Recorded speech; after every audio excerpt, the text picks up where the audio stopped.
agora com resolução de questões de análise combinatória, certo? Então nós vamos pegar algumas questões da apostila para vocês, mas lembrando aquilo que a gente falou, análise combinatória é treino absoluto, tá? Então pode fazer quantas questões você puder, tá sempre fazendo, sempre reconhecendo as questões. É isso que vai fazer a diferença. Quando você pegar uma questão numa prova, você já vai falar, pô, já sei essa questão, já vi essa questão, já sei como é que faz. É isso que vale, tá bom? Então não tenha medo do assunto, não tenha medo de análise combinatória. Requer de você muita atenção, sobretudo ideia ampla de pensamento sobre aquilo que está sendo proposto. Então, vamos pegar aqui na página, qual página aqui, Adriel, que está essa questão? Essa é a página 28, Wagner. Então, vamos lá, filho. Então, ó, página 28 é a questão 1 aqui, ó, certo? E uma questão do Enem. Ela diz o que para nós? Ó, ela fala, um cliente de uma videolocadora tem o hábito de alugar 2 filmes por vez. Seria uma boa agora, né, galera? Ó, nesse tempo de corona. 2 filmes por vez, só que não tem mais locadora, graças a Deus. Olha aqui, ó. Quantos devolve, sempre pega outros 2 filmes e assim sucessivamente, certo? Ele soube que a videolocadora recebeu alguns lançamentos, sendo 8 filmes de ação, 5 de comédias e 3 de dramas. Vamos lá, gente, ó. São 8 filmes de ação, 5 comédia e outros 3 que são de drama, beleza? E por isso estabeleceu uma estratégia para ver todos esses 16 lançamentos. Inicialmente alugará em cada veja bem, em cada vez um filme de ação e um de comédia. Inicialmente vai pegar o quê? Um filme de ação e depois um de comédia, certo? Quando se esgotar as possibilidades de comédia, o cliente alugará um filme de ação e um drama. Então esgotou ação e comédia, ele vai pegar ação e drama, até que todos os lançamentos sejam vistos e sem nenhum filme seja repetido. De quantas formas distintas a estratégia desse cliente poderá ser posta em prática? Galera, então veja bem, uma questão com vários detalhes, mas se você prestar bem atenção e se envolver na situação, você consegue ver direitinho. Ao todo são 16 filmes, 8 ação, 5 comédia e 3 dramas, certo? E ele vai sempre fazer o quê? Ele vai sempre alugar 2 filmes por vez. A princípio ele vai alugar um de ação e um de comédia, depois que esgotarem os de comédia, ele vai pegar um de ação e drama. Quantas são as possibilidades dele fazer tudo isso aí, de assistir todos esses filmes? Então é tranquilo, ó. Primeiro aqui, ó, uma ação e um comédia, depois ação e comédia, outra ação e comédia, certo? Mais uma ação e comédia, outra ação e comédia. Então nós vamos ter o quê? 1, 2, 3, 4, 5 filmes de comédia. Pronto, acabou. É ou não é? O que vem agora, galera? Falta ainda aqui, ó, uma ação e um drama, uma ação e um drama, uma ação e um drama. Só isso, né? Essa seria a sequência lógica que ele teria lá para assistir tudo isso. Então vamos ver como é que seria feito isso? Então vamos escolher o primeiro filme de ação. Poderia até perguntar para vocês, para sugerir um filme de ação, uma comédia aí agora, mas vai pensando, esse momento é o momento também da gente estar estudando para valer, tá certo? Então vamos ver. Então eu vou pegar aqui um filme de ação. Quantas possibilidades eu tenho para escolher o filme de ação, galera? Quantos filmes nós temos? 8 filmes. Deixa eu pincel aqui, troquei esse pincel, beleza? 8 filmes de ação. Depois eu tenho agora um de comédia, eu vou escolher um de comédia. O que eu tenho? Eu tenho 5 filmes de comédia. Beleza. Vou agora pegar um outro filme de ação. Quantas possibilidades eu tenho? 7. Porque eu já tinha 8, já esgotei um, restam 7. Depois o quê? A mesma coisa para comédia, 4. Depois aqui, 6 filmes de ação que restaram e 3 filmes de comédia. Depois 5 filmes de ação e 2 de comédia. Depois o quê? 4 filmes de ação e 1 de comédia.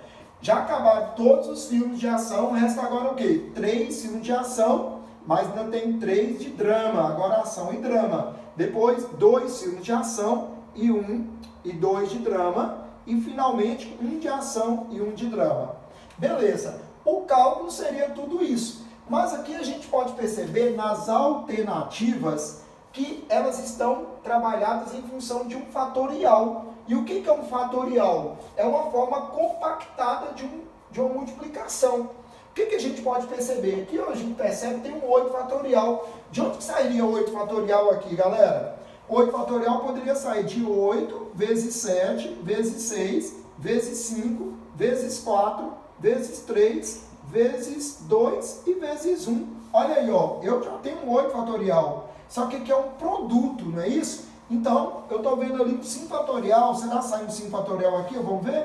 5 vezes 4, vezes 3, vezes 2, vezes 1. Pô, tem 5 fatorial. Ah, tem mais o que, gente? Sobrou 3 vezes 2, vezes 1. Então, isso deu o quê? 3 fatorial.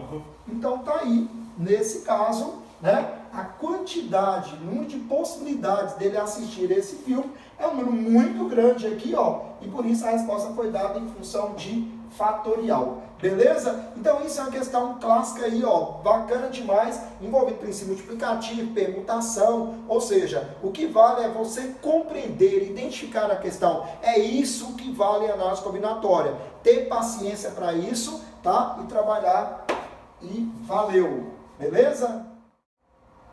Galera, olha bem, nós temos aqui uma outra questão. Vocês vão ver que essa questão ela vai aparecer outras vezes aí para vocês, né? Uma questão bacana que a faz abordagem a outro tema em matemática. Olha bem, sejam x e y conjuntos que possuem 6 e 12 elementos respectivamente. Dois conjuntos, um com 6 e outro com 12 elementos, né? Então, número de funções injetivas, olha bem, definidas de x para y, que podem ser construídas. Quantas funções injetivas nós poderíamos construir? Para nós respondermos essa questão, nós precisamos ter um conceito de função, certo? E também o que é uma função injetiva. Então vamos lá. Primeira coisa, o conceito de função. Galera, o conceito. A gente diz que uma relação definida de um conjunto A para um conjunto B será função quando todos os elementos do domínio A estiverem associados aos elementos de B e cada elemento de A possuir uma única imagem B. Eu posso ter isso ou eu posso ter isso, certo? Então não tem problema sobrar elemento aqui. Bacana, né? O que eu não posso, veja bem, uma função definida de A para B. Eu vou colocar em vermelho aqui, ó. O que eu não posso ter? Se eu tenho aqui, por exemplo, imagina esta função, certo? Esta função. Nesse caso, se eu defino esse elemento com essa imagem, isso aqui, ó, não caracteriza função. Primeira coisa, certo? Porque um elemento do domínio tem duas imagens. Outra coisa que não caracteriza função, ó, Imagina que eu tivesse isso, né? Então aqui, ó, ou seja, uma função definida de A para B, nesse caso também não é função, porque o elemento de A não tem correspondente. Beleza, então, para que uma relação seja função, é necessário que todos os elementos de A possuam uma imagem em B, e cada elemento possua uma única imagem. Mas nós estamos falando de função injetiva. Certo aqui, Adriel? O que é uma função injetiva? Função injetiva ou função injetora, certo? Ela caracteriza na seguinte condição. Uma função ela é dita injetora se o quê? Definida de A para B, se todo elemento de A estiver associado a um único elemento de B, e cada elemento de B é imagem de um único elemento de A. Então eu tenho um elemento de A associado a B e B é imagem de um único elemento de lá. Então ligações simples. Olha a proposta dessa questão, galera. Ela falou o seguinte: conserva a função definida de x para y, no qual o conjunto x tem 6 elementos. Vou colocar aqui, ó, 1, 2, 3, 4, 5, 6. Já o conjunto Y tem 12 elementos, ó. 1, 2, 3, 4, 5, 6, 7, 8, 9, 10, 11 e 12. Ele pergunta quantas funções injetivas nós podemos construir. Então, o que você precisa, galera? Um elemento daqui tem que ligar no elemento de lá. Então, vamos considerar o seguinte. O nosso objetivo é ligar os elementos do domínio ao contradomínio, de x para y. Então, nós temos o papel de escolher uma imagem para os elementos 1, 2, 3, 4, 5 e 6. Esses elementos são elementos pertencentes a x, ó. Pertencem a x, certo? E aqui nós vamos ver as possibilidades, olha bem, ó, possibilidades, tá ligado aqui, ó, possibilidades de imagens, certo? Quantas são as imagens possíveis para esses elementos? Então vamos ver. Então olha bem, o primeiro elemento, né? Eu vou escolher uma imagem. Quantas imagens eu posso ligar para ele? Eu tenho quantas possibilidades? Eu tenho 12. Fala para mim uma imagem para o elemento 1 aí, Adriel, por favor. 1, por exemplo. Então vamos lá, 1. Só que eu poderia ter escolhido 1 ou 2 ou 3, ou seja, qualquer uma das 12 possibilidades. Beleza?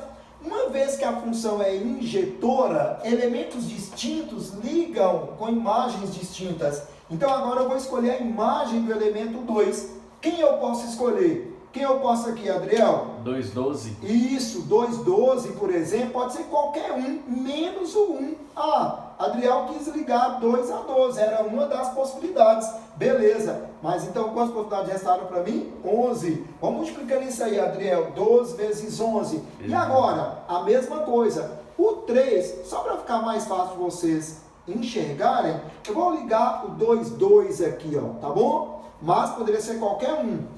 Então, o 3, eu teria agora quantas imagens possíveis para ele? 10 imagens possíveis, certo?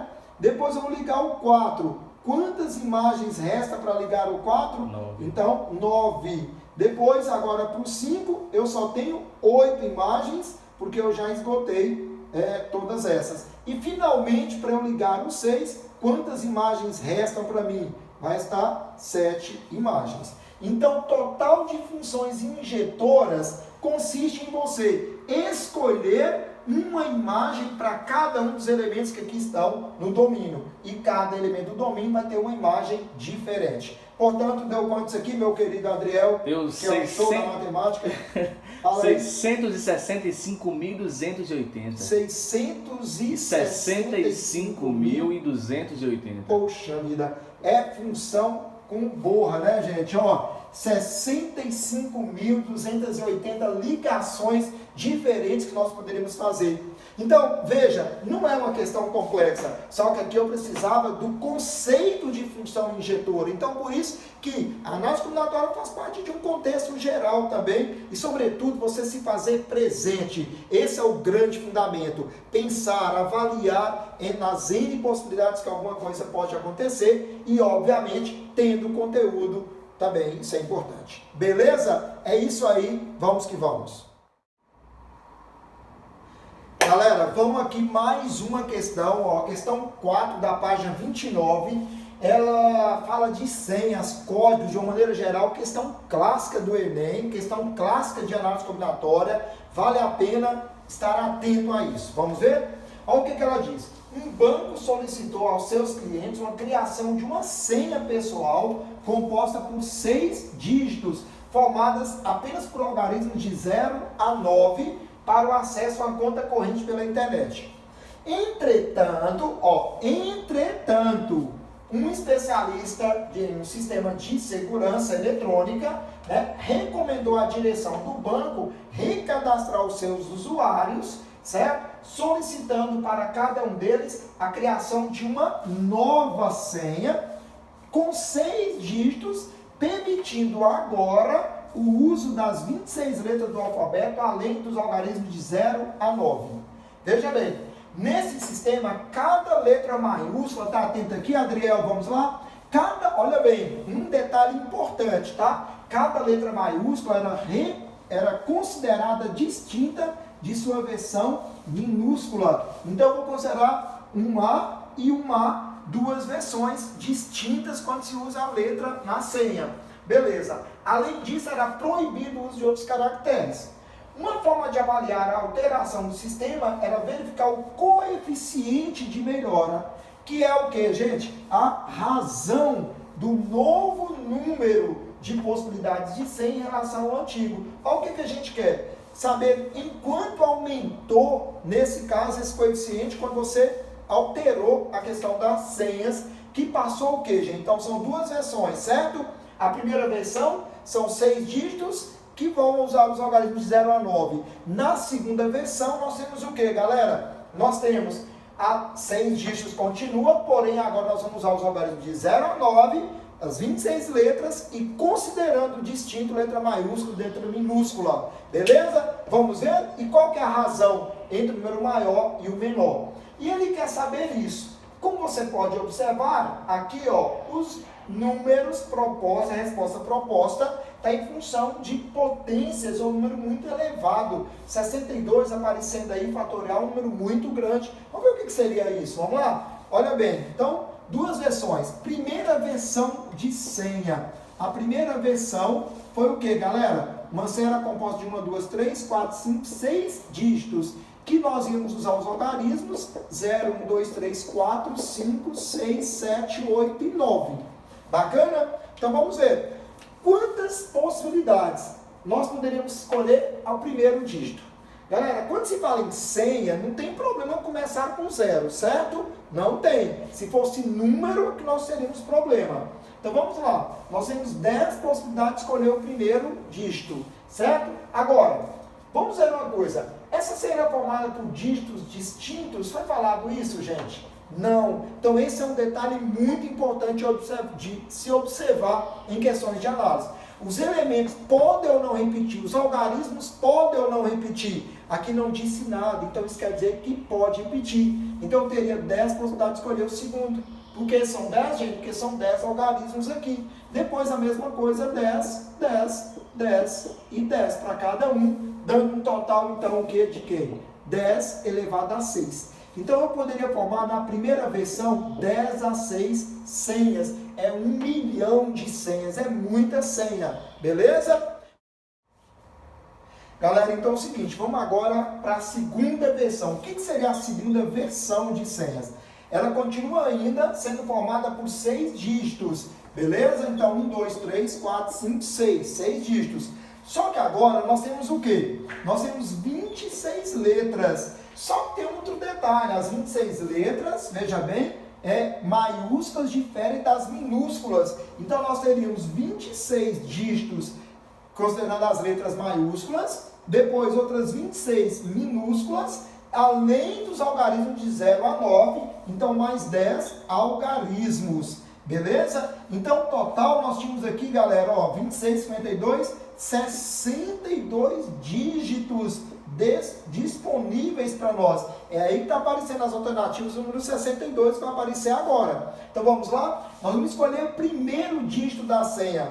Qual que vai ser? Pode ser uma letra maiúscula, pode ser uma letra minúscula, ou pode ser um dos 10 algarismos. Então ao todo nós temos o quê? Nós temos 62 possibilidades. Beleza? E aí? Falou o que mais, galera? Vai ser diferente? Não, pode repetir. Então nós temos de novo outros 62 dígitos para segundo dígito. A mesma coisa para o terceiro, para o quarto, para o quinto e para o sexto. Dando um total assim de 62 elevado a 6. Ou seja, é muita senha que aumentou aqui. Então, nesse caso, ele pergunta para nós o quê? O que a questão está querendo saber? Qual é o coeficiente de melhora, ou seja, qual é a razão do novo número de possibilidades de senha em relação ao antigo, do novo para o antigo. Então, ele está querendo a razão desse novo número, que é 62 elevado a 6, sobre 10 elevado a 6. Ou seja, vamos lá, Andréu. Então, isso já está aparecendo nas nossas opções? Sim, já é uma das opções. Então, 62 elevado a 6 sobre 10 a 6, opção A, né? E fechando assim a questão. Então, questão clássica do Enem, senhas, códigos, vale demais o treinamento aí. Valeu? É isso aí. Galera, então nós vamos aqui para mais uma questão de análise combinatória. E nessa questão você vai perceber que o raciocínio lógico é o que mais importa. E a análise combinatória é isso, um assunto em matemática que permite você analisar uma proposta nas diversas situações possíveis. Esse raciocínio é o que nós vamos aplicar nessa questão. O que ela diz para nós? Diz assim, em um tabuleiro com 6 linhas e 9 colunas, 32 casas estão ocupadas. Podemos afirmar que todas as colunas têm pelo menos 3 casas ocupadas? Nenhuma coluna tem mais de 3 casas ocupadas?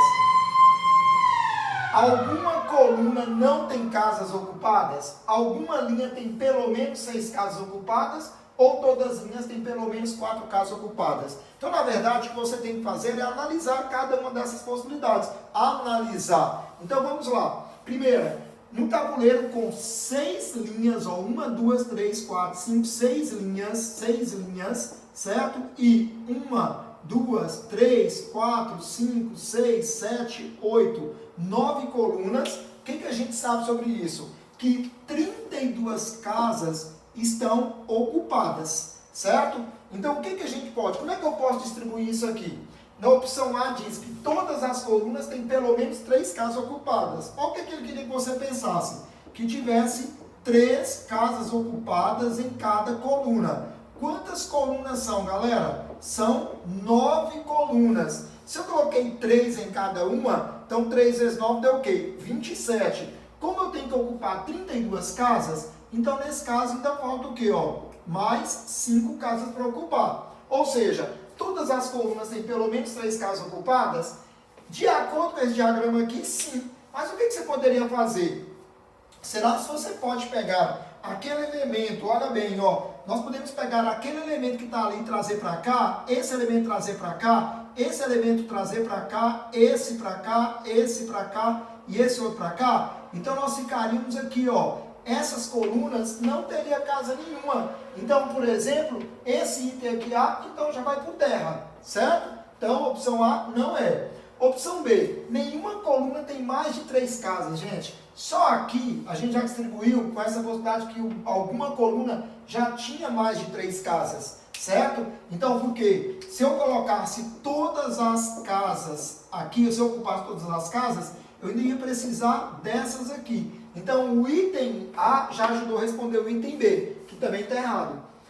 Alguma coluna não tem casa ocupada. Alguma coluna não tem casa ocupada. Olha, o item A também responde o item C. Eu poderia distribuir tudo dessa maneira, certo? Então, todas as colunas estariam ocupadas. Também está errada.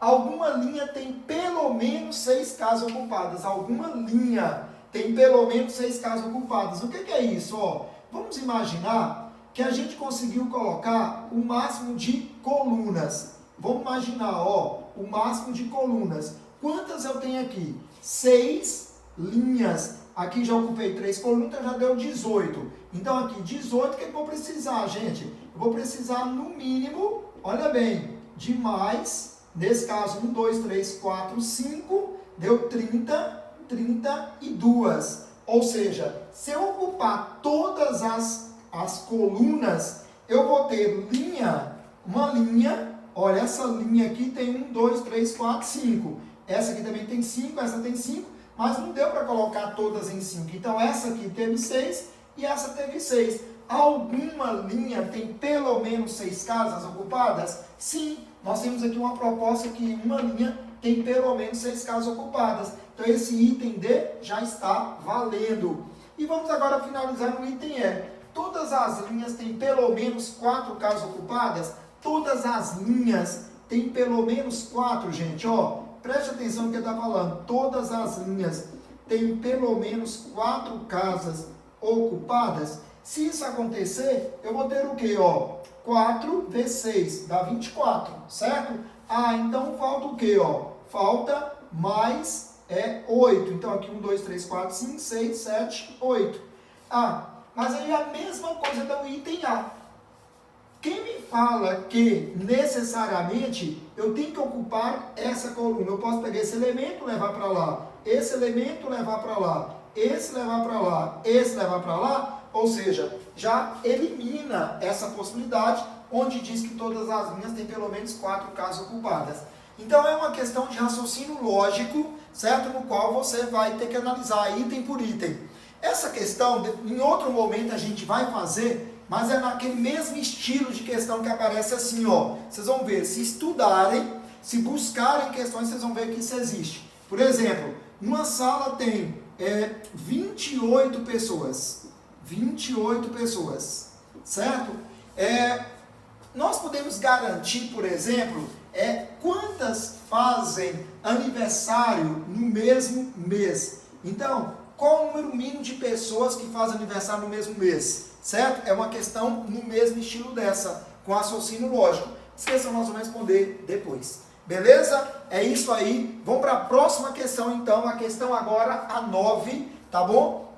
Para a gente encerrar essa primeira parte, mas é você que tem que estudar, é você que tem que ir adiante. Vamos lá? Vamos lá, gente. Então, a última questão dessa série, tá bom? Lembrando que você vai ter que treinar muito análise combinatória. Isso é normal, dificuldade também é normal. Não chore por causa disso, tá bom? Vamos lá. Adriel, a última questão, então, o que ela fala, meu filho? Diz assim, ó. 20 times de futebol disputam a Série A do Campeonato Brasileiro, sendo 6 deles paulistas. Ó. Então, são 20 times, dos quais 6 são paulistas. Cada time joga 2 vezes contra cada um dos seus adversários. A porcentagem, olha bem, a porcentagem de jogos nos quais 2 oponentes são paulistas então, do total de jogos, quantos dos jogos vão ser entre paulistas? Bem simples a questão, ó, questão 9 da página 33, ao todo são 20 times. 20 times disputam o campeonato, certo? Beleza. Desses aqui, ó, nós temos 6 paulistas. O que a gente quer saber? Qual é a porcentagem de jogos paulistas, jogos entre paulistas, certo? No campeonato, ou seja, no campeonato inteiro, certo? Então vamos lá, simples demais a questão, ó, o que nós vamos fazer, galera? Pensa bem, primeiro é saber quantos jogos nós teremos ao todo. Se são 20 times e cada um joga 2 vezes contra o seu adversário, imagina lá, ó, o Atlético vai jogar contra o São Paulo, certo? E São Paulo vai jogar contra o Atlético. É o mesmo jogo? É um jogo diferente, galera? É um jogo diferente, certo? Cada time joga 2 vezes com cada um dos seus adversários. O jogo Atlético e São Paulo e Atlético são jogos distintos. Então vamos aqui. Como são? Precisa, obviamente, de 2 times para realizar um jogo. Você vem aqui, ó, quantas possibilidades você tem de escolher o primeiro time que vai fazer um jogo aqui? 20 possibilidades. E para escolher o segundo, galera, obviamente restam 19. Então, ao todo, nós vamos ter 2 vezes 19 dá 38, 20 vezes 19 vai dar o quê? 380. Então, aqui ao todo são 380 jogos no campeonato. Beleza? Agora, quantos desses jogos vão ser só entre paulistas? Por exemplo, São Paulo, veja bem, São Paulo vai jogar contra o Palmeiras. São Paulo e Palmeiras, Palmeiras e São Paulo. É um jogo diferente também. Mas quantos jogos serão ao todo entre paulistas? Vamos ver? Da mesma forma, precisamos de 2, né? Então, eu vou escolher um dos times de São Paulo. Pode ser o quê? São Paulo, Palmeiras, Corinthians. Ou seja, quantas possibilidades eu tenho que escolher? 6 possibilidades. É ou não é? Escolhido o primeiro, quantas possibilidades eu tenho que escolher o segundo agora, que vai ser o adversário dele? 5. Então, ao todo eu tenho o quê? 6 vezes 5, 30. 30 jogos entre paulistas. O que acontece aqui, galera? Dos 380 jogos de todo o campeonato, 30 deles serão entre paulistas. Beleza? Agora, o que a gente quer saber? Qual é o percentual de jogos entre paulistas no campeonato? Simplesmente o seguinte: quando eu quero saber o percentual de uma coisa em relação à outra, eu posso dividir essa coisa pela outra. Ou seja, qual que é o percentual de 30 em 380? podemos trabalhar essa conta, ó, 30 dividido por 380, como é que eu faço isso, galera? Não dá, então eu acrescento um zero aqui, vírgula lá. 300 por 380 vai caber mais ou menos quanto, gente? Vai caber aqui, quanto? 300 para dividir 380, gente? Claro que não, né? Então mais um zero e outro zero, certo? 3.000 por 380, aqui sim, vai caber mais ou menos um 6. Vamos dizer, 6 vezes 8, 48, 6 vezes 3, 18, 4, 8, 48 vai 4, 6 vezes 3, 18 e 4, 22. Então vai caber 7, né, galera? Vai caber 7, ó. 7 vezes 8, 56, 7 vezes 3, 21 e 5, 21 e 5, 26, certo? Então sobrou o que aqui? 340, né? 340, isso aí. Nesse caso, nós vamos ter o quê? Aproximadamente aqui, ó, outros 3.400, vai caber um 8, 9, né? Então, olha aqui, ó, 0,079 em porcentagem, isso é quanto, gente? 7,9%. Ou seja, de todos os jogos do campeonato, aproximadamente 8% são entre paulistas. Então, qual é a resposta, gente? É menor que 7%? Não. É entre 7% e 10%? Sim. Né? Eu já podia ter parado aqui, né, galera? Ó, como está em intervalo, eu não precisava ter concluído mais isso aqui. Essa conta que eu fiz aqui foi bobagem ter feito. Beleza? Então é isso aí, né? Uma questão de arranjo, no caso, ou princípio multiplicativo, abordando um pouquinho de porcentagem, questão bacana de análise também, onde você vê que é tudo de bom, o que você tem que fazer é só treinar. Beleza? Vamos que vamos, para valer, treinando um após a outra, e aí vai dar tudo certo. Forte abraço, meus queridos.